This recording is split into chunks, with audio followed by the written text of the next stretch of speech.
Como regra geral, funcionários de alto nível da saúde pública tentam evitar descrições apocalípticas. Por isso, é preocupante ouvir o diretor do CDC, Centro de Controle de Doenças dos Estados Unidos, advertir quanto a um pesadelo de saúde e a uma ameaça catastrófica que está para vir. Algumas publicações proeminentes em 2013 alertam quanto à ameaça de resistência aos antibióticos. O CDC estima que, no mínimo, mais de 2 milhões de pessoas adoecem todos os anos com infecções resistentes a antibióticos nos Estados Unidos, com pelo menos 23 mil mortos como resultado. Podemos estar no início de uma era pós-antibiótica. Conquistas na medicina moderna, como cirurgia e tratamento de bebês prematuros, que hoje subestimamos, não seria possível sem acesso a tratamento eficaz para infecções bacterianas. Por exemplo, sem antibióticos, a taxa de infecção pós-operatória, após um procedimento como uma substituição de quadril, seria 40% a 50%, e cerca de 1 em cada 3 desses pacientes morreria.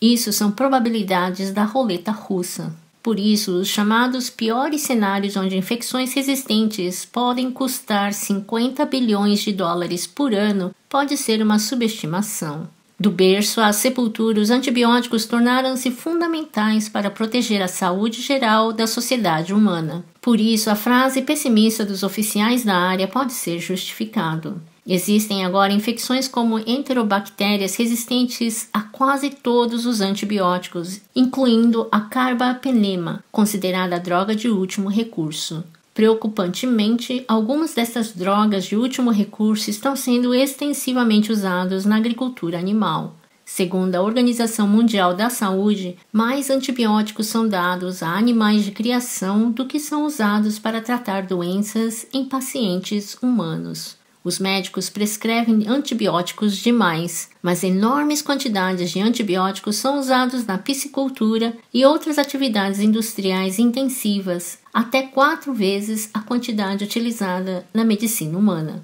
Mas por quê?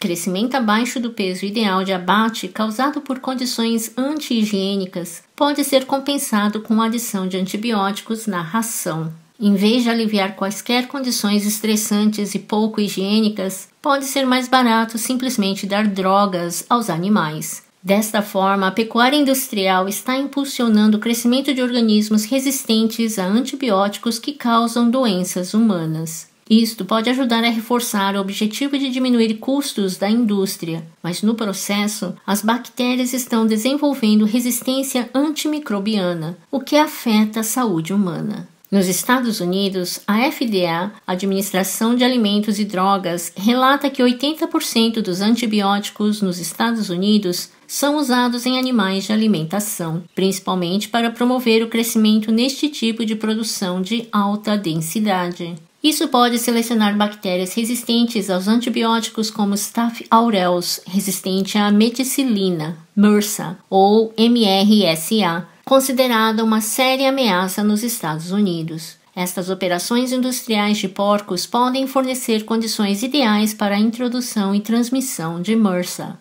Atualmente, os produtores de carne de porco nos Estados Unidos são permitidos a usar 29 antibióticos diferentes na ração sem receita médica. Eles são atualmente adicionados a cerca de 90% da ração inicial dos porcos. Quando os animais recebem antibióticos desnecessários, as bactérias podem se tornar resistentes às drogas. Depois, viajam na carne até o supermercado e acabam por causar doenças difíceis de se tratar nas pessoas. A MRSA presente na carne crua à venda pode servir como uma possível fonte de infecções bacterianas para os preparadores de alimentos na indústria alimentar e nas mãos dos consumidores em casa, a menos que usem luvas. A partir do momento em que o MRSA entrar em nossas casas pela carne, pode ser transferida para a tábua de cortar, bancada, facas e para a nossa pele, a uma taxa semelhante à taxa de transmissão a tocar um paciente infectado contaminado com MRSA. É aconselhável lavar bem as mãos depois de tocar em carne de porco crua.